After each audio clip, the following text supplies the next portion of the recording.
Жалобный визг раздавался по лесу. Беспомощный щенок плакал и звал на помощь.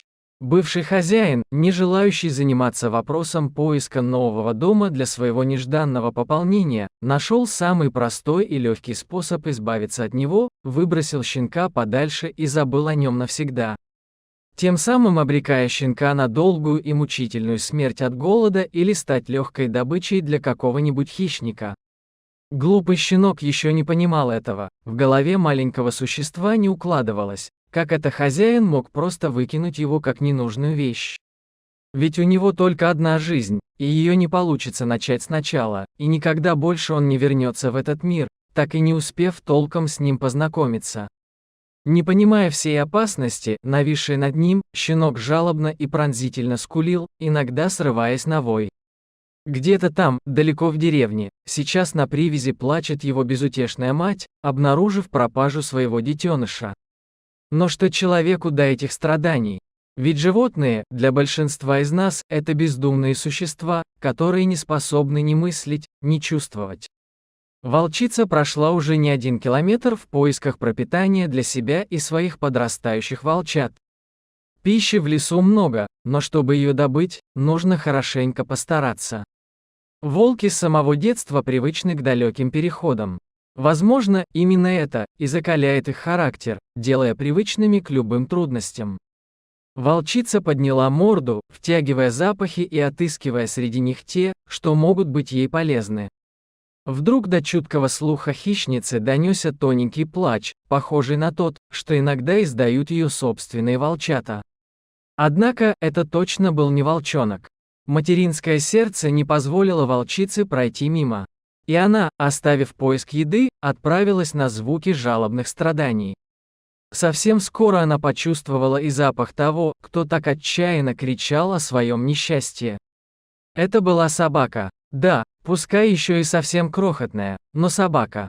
А волки чаще всего собак считают своими врагами и иногда даже используют их в качестве пищи. Но ребенок твоего врага все равно остается ребенком.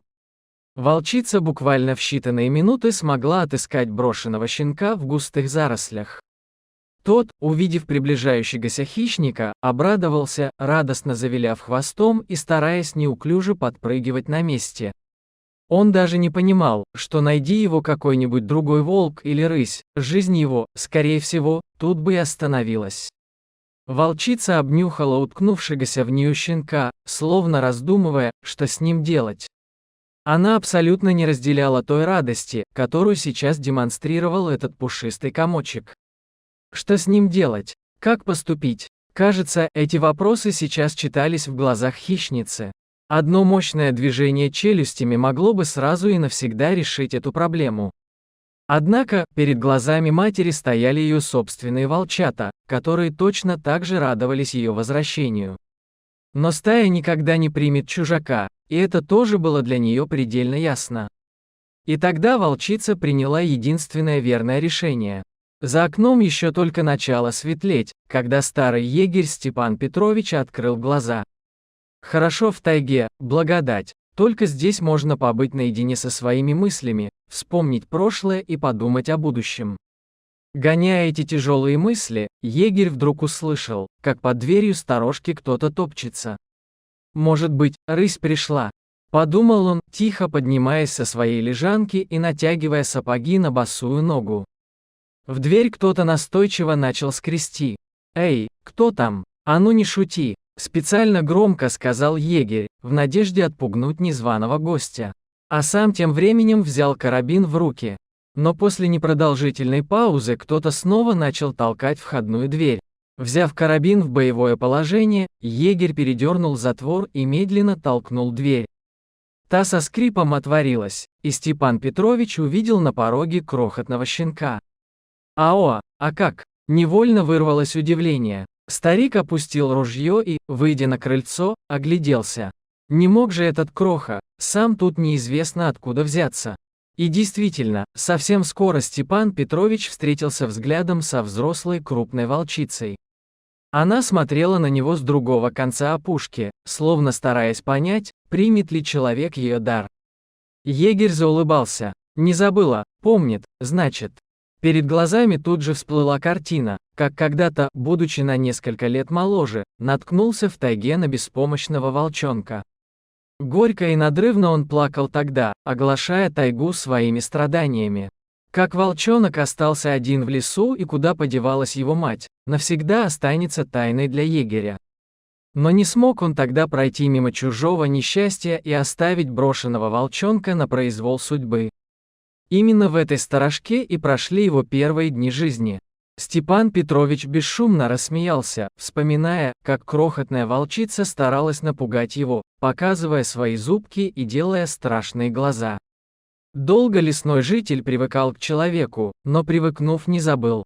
Он взглянул на щенка, копошащегося на пороге его жилища. «Ну что, дружок, привыкай, теперь это будет твоим новым домом». Щенок же, в отличие от волчицы, сразу принял человека, радостно завиляв хвостом и стараясь лизнуть ему руку. Старик рассмеялся, глядя на повадки своего нового друга. Вот уже лето клонилось к своему закату, приглашая к себе на смену красавицу осень. Степан Петрович, сидя на крыльце своего домика, наблюдал, как резвится его заметно выросший дружок. Теперь это был уже не беспомощный глупыш, которого он нашел на своем крыльце почти 3 месяца назад, а крепкий подросток, начавший слушать и понимать своего хозяина. Без собаки в тайге тяжело. Это Степан Петрович прекрасно знал по своему опыту. Совсем недавно пропал его старый пес по кличке Верный. Всю свою жизнь провел он рядом с человеком, но собачий век недолог. И после непродолжительной болезни, в один из дней, егерь нашел своего верного друга мертвым. Горько тогда переживал Степан Петрович, лишившись своего близкого друга, но жизнь уже научила его справляться с тяжелыми потерями.